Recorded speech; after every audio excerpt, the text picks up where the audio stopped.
Welcome back to MTG Burgeoning, your channel for all things magic.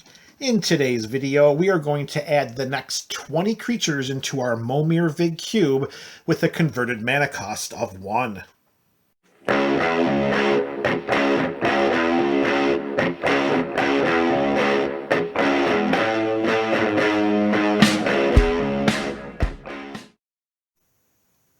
What's up, MTG That is the MTG Burgeoning community. Here we are ready to put another 20 cards into our Momir Vig Cube. For anyone who is unfamiliar with the scope of this particular cube, I encourage you to check out the description below at the various links that you can review in order to find out exactly what's going on with MTG Burgeoning's Momir Vig Cube. Also, you can check out the cube in its entirety at Cube Cobra. All right, so let's get down to it. These are creatures number 21 through 40 with a converted mana cost of 1. So let's get things started off with a card from Mercadian Masks. It is Cloud Sprites. It's a 1/1 flying fairy. It can only block creatures with flying. So if you are unfortunate enough to get this down on your first turn, don't plan to block your opponent's ground creatures. Next up, we have Cruel Sadist, a 1/1 human assassin that we can tap a black, tap it, pay 1 life, and put a +1/+1 counter on this human assassin. We can also pay 2 and a black, tap it, remove X +1/+1 counters from her, and she'll deal X damage to target creature. This is another example, MTGBC. Make sure you include swamps in that basic land deck. Alright, creature number 3 for this video is the Deathrite Shaman. It is a 1/2 elf shaman that's only going to really have one of the following 3 abilities accessible to it via the Momir Vig Cube. We can tap Deathrite Shaman and exile target land from a graveyard, and we can add 1 mana of any color to our mana pool. This will be great to activate some of the creature abilities that we may have under our control, or this could be a great way to ramp into a much more powerful creature ahead of curve. Of course, because the only things that are going to enter into the graveyard and remain that way are lands, exiling any target instant or sorcery or creature cards, that just will not happen in a Momir Vig Cube. Creature number 4, staying on theme with black, we have Diregraph Ghoul, 2/2, but it ETBs tapped. For the investment of 1 mana, you are getting a 2/2. You just can't block with it on the first turn. All right, hitting the quarter point, staying with black, we have Disowned Ancestor, an 0/4 with the Outlast mechanic. Again, BC, another reason to include swamps into your basic land deck.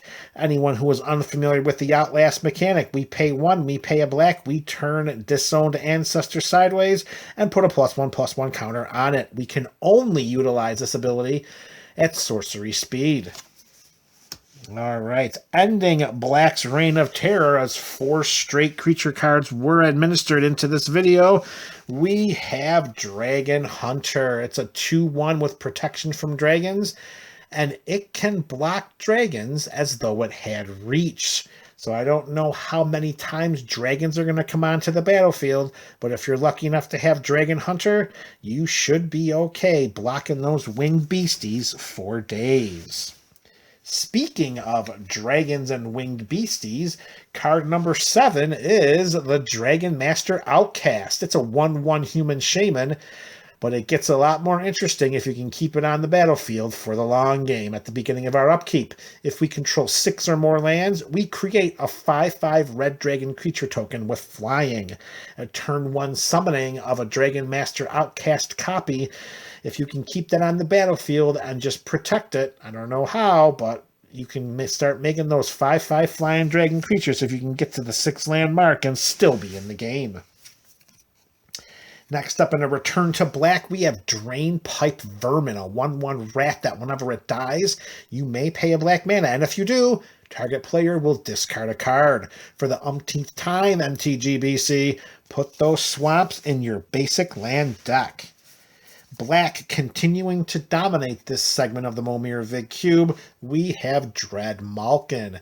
It is a 1/1 menace, which means it can only be blocked by 2 or more creatures. However, we can pay 2 and a black and sacrifice another creature, and we can put 2 +1/+1 counters on Dread Malkin. A very good way in which to insert some combat shenanigans to the Momir Vig variant.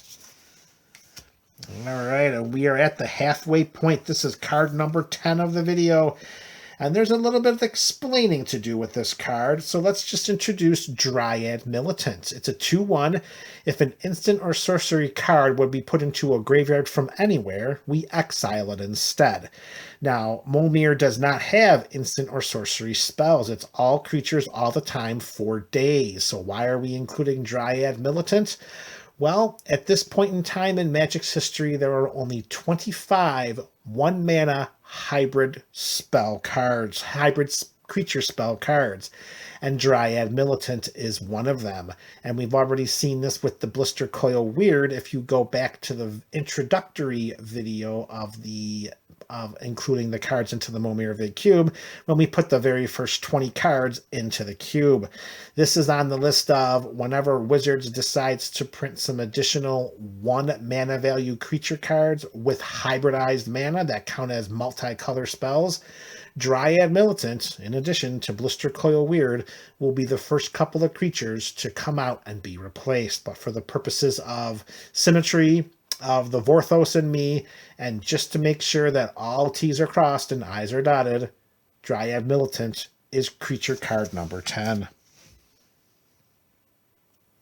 Yeah, go ahead. Light me up in the comment section below. That's fine. I can handle it. But the creature cards are all straight now, baby. Yeah, they are. All right, we're moving on to the second half of this video. Creature number 11. Actually, this is creature overall number 31.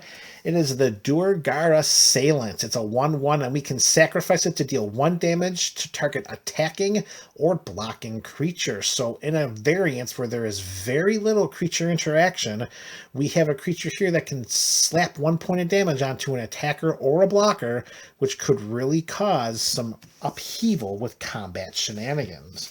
Next up, we have Dutiful Thrall. It's a 1/1.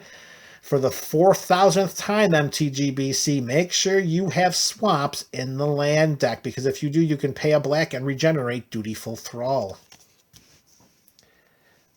We're going to go like that. That looks better.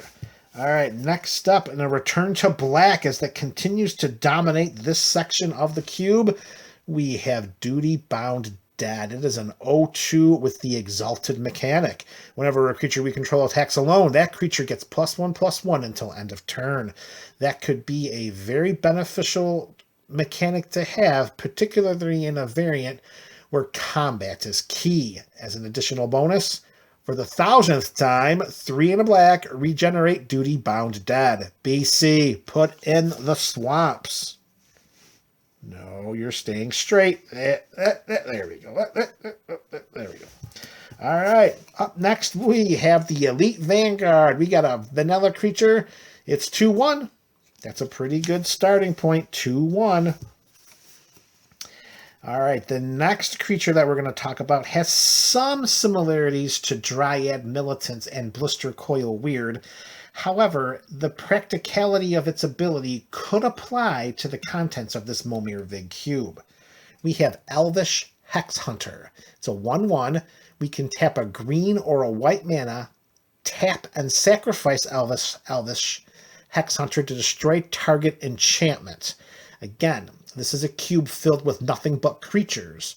However, there is a subset of enchantment creatures in this cube, and Elvish Hex Hunter can destroy one of them just by paying a green or a white and sacrificing itself.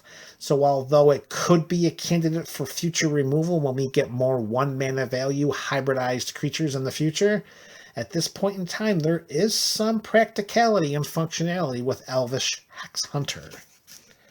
All right, we are at the 3/4 point. We have just 5 creatures left in this episode. Next up, oh baby, do you really want to summon this one on your first turn?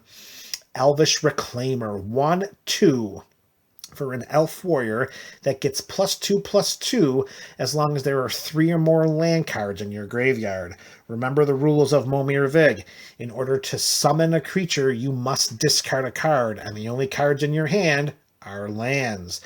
You can also pay to tap Elvish Reclaimer and sacrifice a land, and if you do, you can search your library for a land card and put it onto the battlefield tapped, and then shuffle your library. This could help as a way in which to fix the mana if you're trying to, I don't know, utilize one of the 4,000 different black activated abilities we have just seen in this video. Well, Elvish Reclaimer can help you do that. All right, number 17, we have Embodiment of Spring. A 0/3 elemental. We can pay 1 and a green, tap it, sacrifice it, and search our library for a basic land card and put it onto the battlefield tapped. Again, this can do similar to what we were just talking about with Elvish Reclaimer. Let's fix the mana. 3 creatures left, and here we go with Elite Vanguard 2.0, another vanilla creature that costs 1 mana for a 2/1, but this one is a human scout ally, and it's called Expedition Envoy. All right, creature number 19, and oh baby, if you can hit the curve just right, you may have a winner with Experiment 1. It's a 1/1, but it has the Evolve mechanic. Whenever a creature enters the battlefield under our control, if that creature has greater power or toughness than this creature, put a +1/+1 counter on this creature. We can remove 2 of those +1/+1 counters from Experiment 1 to regenerate it. So if all of our creatures are lining up either on curve or ahead of curve, if Experiment 1 drops down on turn 1, we really could reasonably expect it to get a +1/+1 counter each time another creature enters our battlefield if everything lines up according to curve. Experiment 1 could be a very, very sneaky creature to try to win the game with. All right, this is it, MTG BC. It is creature card number 20 as we move to 170 cards in our 1,500 card Momir Vig Cube. And we are finishing with Fairy Imposter. It is a 2/1 flyer that we may say, let's see, when it enters the battlefield, we must sacrifice it unless we return another creature we control to our hand. Oh, wait, I'm sorry, another creature you control to its owner's hand. So as one of the themes of the creatures in this Momir Vig Cube, it's important to point out not every creature is uber helpful. So if you unfortunately summon this creature on turn 1, you're going to have to sacrifice it, which means you'll have no blockers and your opponents will be coming right after you. Again, for the last time, not every creature in the Momir Vig Cube is going to be uber helpful or even useful. More on that as the series continues. This is MTG Burgeoning, your channel for all things magic.